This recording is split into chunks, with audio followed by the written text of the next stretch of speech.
Hey boys and girls, how you doing? Vlog today, because I've got a few things I want to talk about.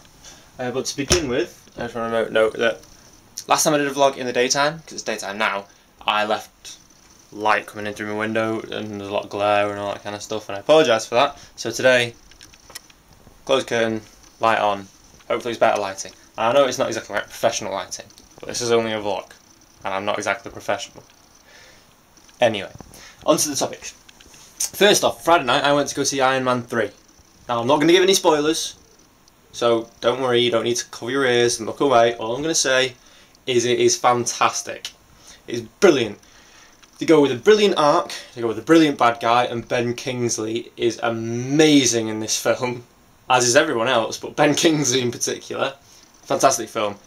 And for being a third in a series, you know, you always expect trilogies, sometimes the third's going to be like the worst one, they're trying so hard to wrap everything up that they make so many mistakes, all this kind of thing, whatever. Brilliant, fantastic film. Fantastic film. Very much looking forward to seeing how the events that have played out in this film impact on Avengers 2. Not getting no spoilers, but yeah, it's brilliant. Go see it. If you've not seen it already, go see it. Number 2, last night there was a live stream from the Tribeca Film Festival of Beyond Two Souls. And we all know how much of a Quantic Dream fan I am. I mean, you should know if you've been watching my vlogs for even the slightest amount of time. I'm a massive Quantic Dream fan. Fahrenheit, or some might know it as Indigo Prophecy, fantastic game. Heavy Rain, everybody knows that's a fantastic game. Nomad Two Souls, before Indigo Prophecy, nearly forgot about it. Also a brilliant game.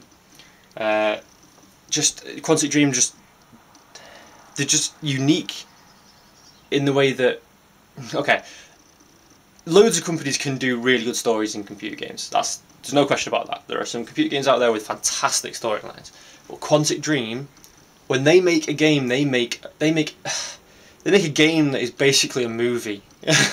Even back with Nomad Soul, when graphics weren't amazing, the story just so I'm really looking forward to Beyond Two Souls, because they actually showed a chunk of the game. It's like about 35 minutes of the game as like a movie segment. You know, Tribeca's a film festival. I'm pretty sure that it's the first time that's ever been done. At least maybe it's been done at other film festivals. Well, obviously, 'cause some film festivals are also game festivals at the same time. But Tribeca, I think it's the first time they've ever shown a chunk of a game during their film festival, because they were basically giving credit to David Cage and Quantic Dream about how good they are at making games, and it's like an interactive film, you know what I mean? It was fantastic. 35 minutes. I wasn't even playing, and I was tense as all hell through parts of that playthrough. Oh, it's just brilliant. I cannot wait for this game. It comes out in October. It's going to be like I'm only buying 2 games this year because I'm trying to save money for various things, and Beyond Two Souls is one of them. And it's not until October. Well, actually, I might be lucky in the fact that my birthday's in October. I might get it from someone, so maybe I can save a bit more money there. But if not, I'll end up getting it myself. Oh, it just looks amazing. Oh, Ellen Page for the win, Willem Dafoe for the win, everyone else for the win, David Cage for the win. So excited. Sorry. I said I'm buying 2 games this year. The other one is obviously The Last of Us, because I'm also a massive Naughty Dog fan. Duh, who isn't? I've just actually today, I've tweeted it about 18 minutes ago, that I went and pre-ordered the game UK, the chain of game in the UK actually it's probably in game in America as well, I don't know. They have an exclusive Ellie edition. That's what they call it. Whether it's really that exclusive, I don't know. You know, there's advertising, you can get away with certain words, all that kind of thing. But anyway, exclusive Ellie edition of The Last of Us. I've got a pre-order that's going to be sent to me on the day of release, in June 14th. I think that's right. And I got it for a pretty decent price. I mean, over here you're looking at games on their own being about 50 to 60 quid, pounds sterling. I don't know how that translates into American money. I mean, most of the time it's nearer 50, but sometimes you could end up going towards 60 if it's a really hyped game, or a really anticipated game, or a really big long game with all this graphic, you know, whatever. But I managed to get this special edition. Well, I spotted the price of the normal game first at less than 40 quid. It's pretty fucking good, especially for how much hype this thing's getting, how amazing it looks. But then I spotted they also had this exclusive early edition for what was it, about 55 quid. So I snapped it up. Why not? You know. And that looks amazing as well. So yeah, and so when I get that, expect an LP, because I do have an Elgato. I've just not used it yet. I've been doing most of my LPs on PC because it's just easier, and I'm playing PC games at the minute anyway. But once I get Last of Us, expect an LP through my Elgato. I've had some troubles with my Elgato when I was first trying it out when I first got it. There was some sound issues, but there's been updates since, and it might have just been because I wasn't 100% sure what I was doing yet. So it's going to be some experimentation. By the time Last of Us comes out, it should be alright. Because I'm also planning on doing a bit of Halo 4 play. That sounded wrong. Halo. I'm also hoping to do some play of Halo 4. That's going to be the title of this vlog. Yeah, so I'm hoping to do some Halo 4 through my Elgato soon, because I've had that game for ages, and because of work and everything else, and me deciding to go on to PC gaming, I've not touched it. Not touched a bit of it. I'm so far behind on Spartan Ops. I'm not even completed the campaign yet. I don't even think I'm halfway through it. I've just not had the time to play it, unfortunately. So I'm going to start recording that hopefully soon as well, because I figure now that my video release timings are a lot less scheduled, it's pretty much just whatever I feel like putting up that day. Then I can start adding to my backlog of videos with pretty much anything, really, when I get the chance to, around my writing, because I'm doing a lot more writing recently as well, I'll let you know that. And I figured I may as well put Halo 4 in there. Why not? Put it into the rotation. Yeah. So hopefully you get some of them as well.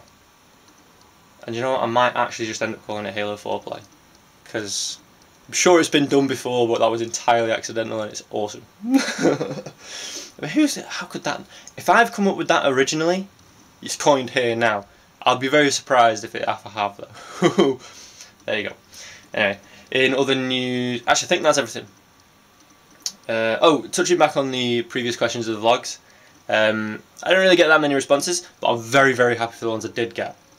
The consensus on tattoos is that they're a good thing. Most people prefer them on other people. Kind of like that Rhett and Link song, I'm a thoughtful guy. I really like that song, about how he likes tattoos but on other people. Fair enough, you know, that's each to their own. I'm still saving up for getting my sleeve done. I talked to a guy at work who's got his own sleeve about, he's new to work and he's covered. He's got more than I do. I was the top dog with tattoos at my work up to a point, up until this guy started. And he's really sort of inspired that itch in me again, which is not a good thing, and my parents will hate him. My mum in particular. My dad's not really bothered.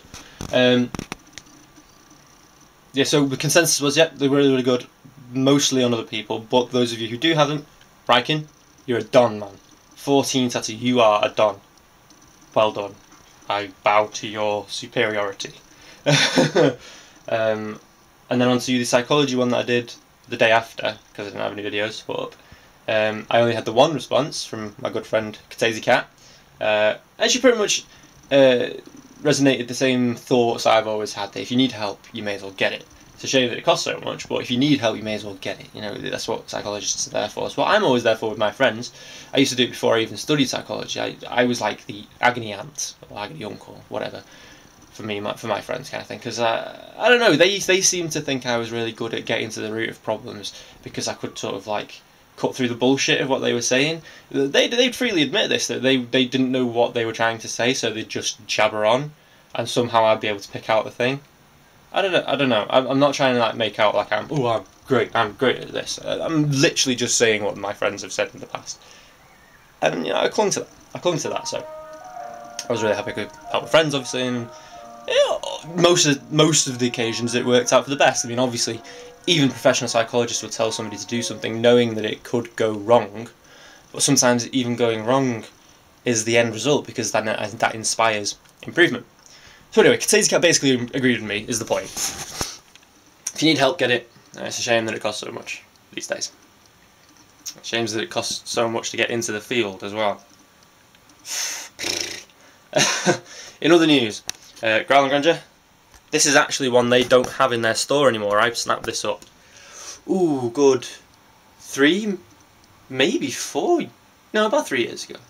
Yeah, about 3 years ago. And then suddenly it was off the site back by like the next couple of weeks or something. I might have my timing wrong there. But I love this one. This one doesn't have a name. Usually these girls all have like tattoos on them of names. This one doesn't. So I just call this Irene. I think she's got an actual proper name. I just don't know what it is. But I call this Irene. It sounds mermaidy. Yeah, so that's everything. Beyond Two Souls coming out in October. Fucking amazing looking. Last of Us is coming to me, winging its way to me from June 14th onwards. I'll probably get it around the 20th. Maybe the 18th if I'm lucky. Maybe some Halo 4 LPs. If I can, you know, wrangle the time and sort out my Elgato and all that kind of thing. Writing's still going amazingly. I did a really short, last night's was up late. I actually got it up on the wee hours of Sunday morning when I was supposed to be getting it up by midnight, Saturday to Sunday. But the Beyond Two Souls live stream distracted me while I was doing my final editing. My apologies. And it's a short one anyway. It is only a short one, this one, because it's an Orion piece. And Orion, I feel like his pieces need to be short and punchy, because that's the kind of character he is. And it's a massive contrast to how long Sarah's pieces were in the last few weeks. Because she's much more a character that things, I don't know how to word it. It's like if a character serves a function within a story, you've got Creed and Abdul are very much like, yeah, boom, pow, whack, boom, pow, you know, action, action, action, fighting armies of demons and all this kind of thing.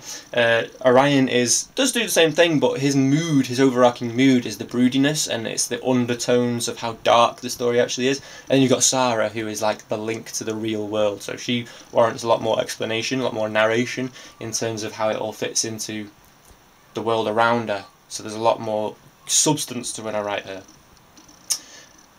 And she's a much more normal character. She doesn't know what she is. Obviously, well, if you've been reading, she doesn't know what she is. She's literally just finding out now. So that's still going well, and Blaze is still going well as well. That's I'm coming to about halfway through this current book, Sparks, and we finally have had the big reveal of who the big bad is, who the Invisible Man is. I'm not going to say it here in case you've not been reading, or in case you still need to catch up, but we now know who the Invisible Man is. You need to catch up if you've not been catching up, and if you've not been reading, you fucking better start reading. And I know they're long, and I'm sorry about that.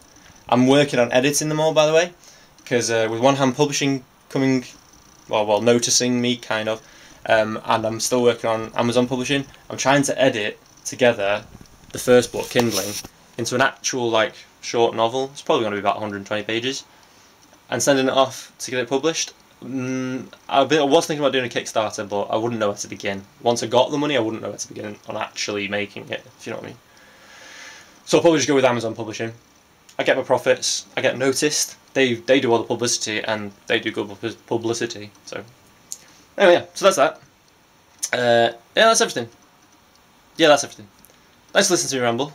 I best cut this off now, because I think I'm nearing 15 minutes, and this camera only records 15 minutes at a time for whatever stupid reason. Thanks for listening to me ramble. I'll see you next time.